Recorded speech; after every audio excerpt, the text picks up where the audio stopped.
Tell me you didn't know that. Hello, stranger. You must be hungry and thirsty. Perhaps I can interest you in my wares. You listened to the wrong people. I was actually on my way to see the paladins. There's little chance of that. Since the paladins made themselves at home in the upper end of town, hardly anyone gets in there anymore. Can you help me get into the upper quarter?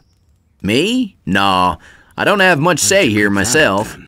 There are a few people in the lower city who have enough influence to get you past the guards. Mateo, my boss, is one of them. Maybe you should talk to him. Where can I find Mateo? You're standing right outside his shop. Just go on in. He's practically always there. What about the other influential citizens? The merchants and master craftsmen here on the main street are the most important figures in the city. You should try to get accepted by one of them as an apprentice like me. Since I started working for Mateo, the people in the city treat me with respect. That's not what I heard. I need some money, and I'm looking for work. I've heard that Bosper has trouble with his suppliers. His shop is right over there. They say he pays pretty well. What do you have to offer? At the moment, I don't have much choice. The damned landowner doesn't deliver anymore. And what we get from the small farms isn't enough to meet the demands of the city. Tell me more about the peasants' revolt. It's quite simple. Onar, the fat landowner, won't pay any more taxes to the city. Imagine, we're at war with the orcs, and that fat slob wants everything for himself. Normally, the city guard would take firm measures in such cases. But now comes the best part. They say Onar has hired mercenaries to keep the troops from the city off his back. Mercenaries! The whole thing will end in a damn war, as if one war weren't enough.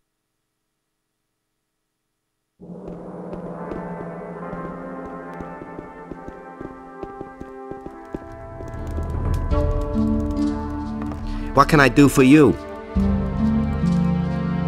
What do you know about paladins? Since these bastards have come to the city, I've had nothing but trouble. The last time I was headed for the upper end of town, the guards flat out stopped me and asked me what was my business there. And? Of course they let me in. I had my shop in the city when most of those pompous asses were still chasing pigs with wooden swords. And yesterday, the bastards came and confiscated half of my goods. The paladins seized your goods. Everything I had stored in the backyard. They simply posted a guard in front of the entrance to the yard. If I'm lucky, they won't take everything. At least they might leave the armor here. Can you help me get into the upper quarter? What? What are you going to do there? I've got an important message. Well, well. Have you tried getting past the guards? I don't see why I should even try. You're probably right. I don't know how important your message is, and it's none of my business. But even if you told them that a ship full of orcs just anchored in the harbor, they'd send you away. Because they have their orders. So can you help me get into the upper quarter? It seems to be really important to you. The question is, how important is it to you? What are you getting at? I can help you. After all, I'm one of the most influential people here. But it'll cost you. What are you asking for your help? 100 gold pieces. Take it easy. It isn't your gold I have in mind. But... In principle, it's my gold. Gritta, the carpenter's niece, hasn't paid what she owes me in ages. But the little brat is constantly running around in new clothes. That means she has the money. I'd like to beat it out of her. But Master Thorben, the carpenter, is also a very influential man. Get me the money and I'll help you. How exactly can you help me? Quite simple. I'll use my influence to see to it that one of the master craftsmen here takes you on as an apprentice. As such, you'll practically be a citizen of the city and can enter the upper quarter. Besides which, you'll earn something while you're at it.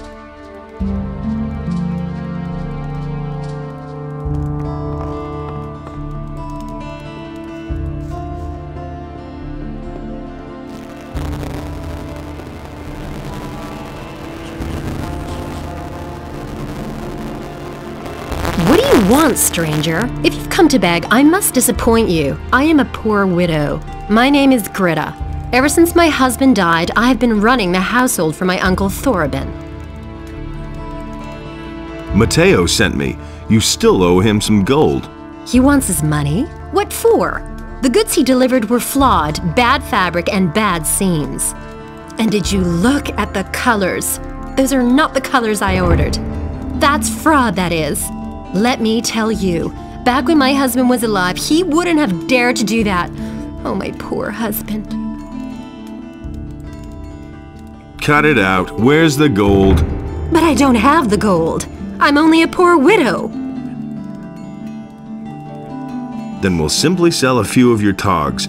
I'm sure you've still got a bunch of stuff in your closet. How dare you, uncouth lout! All right, here, take the gold. See, that wasn't so hard. And now will you please leave my house? Ah, fresh face. You're not from Corinus, are you? This is not a good time for travelers. Bandits everywhere, no work, and now the farmers have risen up too. What winds have blown you here? I'm looking for work. Do you know anything about carpentry? The only thing I can make out of wood is a fire. And what about locks? Well... I'm sorry, but I can't use you if you know nothing about my trade. And I have no money to pay for an apprentice. What if I want to start an apprenticeship with one of the other masters here? All right, I shall give you my approval. But you had better get yourself the blessing of the gods first. Say, are you a man of faith? Yes, a most humble servant, Master Thorabin. Then go to Vatras, the priest of Adanos, and have him give you his blessing. He will tell you where you can find a priest of Innos. You should get his blessing too. Once you have received the blessing of the gods, I shall vote for you.